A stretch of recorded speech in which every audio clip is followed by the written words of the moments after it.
तो तस्वीरें आपको पानीपत के सिविल अस्पताल के मोची हाउस के बाहर की दिखा रहे हैं। आप देख सकते हैं। आपको बता दें कि पानीपत शहर की गंगाराम कॉलोनी में संदिग्ध परिस्थितियों में 28 साल की युवक का शव उसके कमरे से मिला।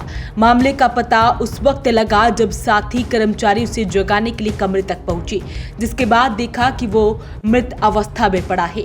उसके माथे पर चोट के निशान थे और खून बह रहा था। उसके साथ रहने वाले युवक को फोन किया तो उसने कोई जवाब नहीं दिया, जिसके बाद उस पर हत्या का शक हुआ। मामले की शिकायत पुलिस को दी गई। पुलिस ने शव को सिविल अस्पताल भिजवाया, जहां उसका पंचनामा भरवाकर शवगृह में रखवा दिया है और मामले की आगामी कार्रवाई शुरू कर दी गई है। जानकारी देते हुए आजाद मास्टर ने बताया कि मृतक का नाम मुनीश था, जो कि 28 साल का था। वो यूपी के हरदोई जिला का रहने वाला था। 1 महीने पहले ही पानीपत आया था। वो हमारे साथ एक फैक्ट्री में काम करता था। सुबह उसे काम पर जाने के लिए फोन किया तो उसने जवाब नहीं दिया। इसके बाद वो कमरे पर गया और देखा कि वो अचेत पड़ा हुआ था। फिर उसके पिता को कॉल कर बताया। कमरे के मालिक के साथ उसे उठाने की कोशिश की गई तो उसके मृत होने का पता लगा। वो अर्धनग्न अवस्था में था। उसकी जीभ बाहर निकली हुई थी। माथे पर चोट के निशान थे, जहां से खून भी बह रहा था। उसके साथ उसका भी रिश्तेदार हरिंदर रहता था, जिसे कई बार फोन किए गए लेकिन जवाब नहीं मिला। उसका भी कहीं पता नहीं लग रहा है। दोनों साथ में रात को शराब भी पीते थे। साथ ही काम करता है। कमरे पे मैं इसको फ़ोन कराया तो ये फ़ोन नहीं उठाया। मैं बोले मैं 9:30 हो गए। मैं आज वो हाड़ा ड्यूटी पर नहीं आया। मैं गया तो जाकर कमरे का दरवाज़ा खोला, पड़ोसी थे। मैं बोला मैं क्या बात है कि रात नहीं उधम मचा रहे थे दारू पी के 12 बजे से। मैं कहा फिर मैं बोला थोड़ा पानी कर दो सोले के ऊपर। मैं कहा उठ जाएगा। अब वो जाकर पानी के छींटे दिए तो नहीं उठा। मैं बोले मैं भाई तो डेड बॉडी है। मैं कही तो हाथ ला के मैंने एक बाजू पकड़ के उठाया, नहीं उठा।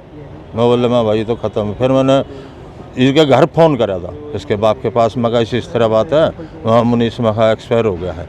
पुलिस वाला को फ़ोन कर दिया था इन मकान मालिक ने, जिसके मकान में रहा करा था। वहाँ पुलिस आई, आने के बाद एल बना डेड बॉडी लिया हॉस्पिटल। कहाँ का रहने वाला था? ये इधर यूपी का सुहागपुर का, हरदोई जिला। आपके पास कब से काम कर रहा है? 1 महीना 2 दिन हो गए। शादीशुदा था? ना, अनमैरिड था।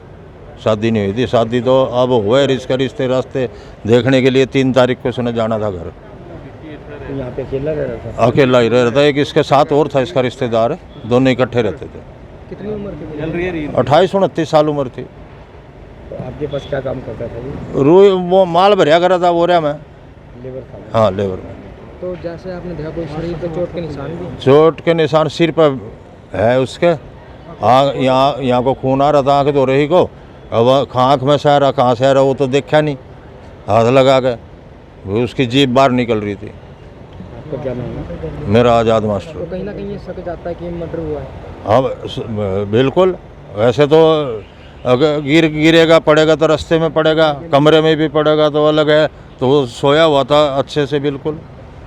कोई ये नहीं कह सकता कि मरा हुआ है। वो तो जब जाके उठा आवाज़ें मारी हैं तब शक हुआ ना। उसके परिवार के लोग? उसके ताऊ का लड़का आया है। तो ऐसे में अब शव को पानीपत के सिविल अस्पताल के मोची हाउस में रखवा दिया गया है। शव का पोस्टमार्टम होगा, उसके बाद खुलासा होगा कि आखिरकार मुनीश की हत्या हुई है या फिर ये कोई हादसा है। तो साथी कर्मचारी ने बताया कि काम पर वो रोजाना आता था, लेकिन आज जब वो काम पर नहीं लौटा तो उसे उन्होंने फोन किया, लेकिन फोन का जवाब नहीं मिला। फोन का जवाब भी नहीं मिला तो वो उसे जगाने के लिए कमरे पर पहुंचा। कमरे पर पहुंचे तो देखा वो अचेत अवस्था में पड़ा था। उसके बाद पुलिस को फोन किया गया। उसके परिवार वालों को सूचना दी गई। पुलिस मौके पर पहुंची और एम्बुलेंस के जरिए शव को सिविल अस्पताल लाया गया। फिलहाल इस सारे मामले की पुलिस से जांच कर रही है। अपील रहेगी इस वीडियो को आप शेयर जरूर करें। वॉइस ऑफ पानीपत के लिए सूरज शर्मा के साथ कुलवंत सिंह की रिपोर्ट।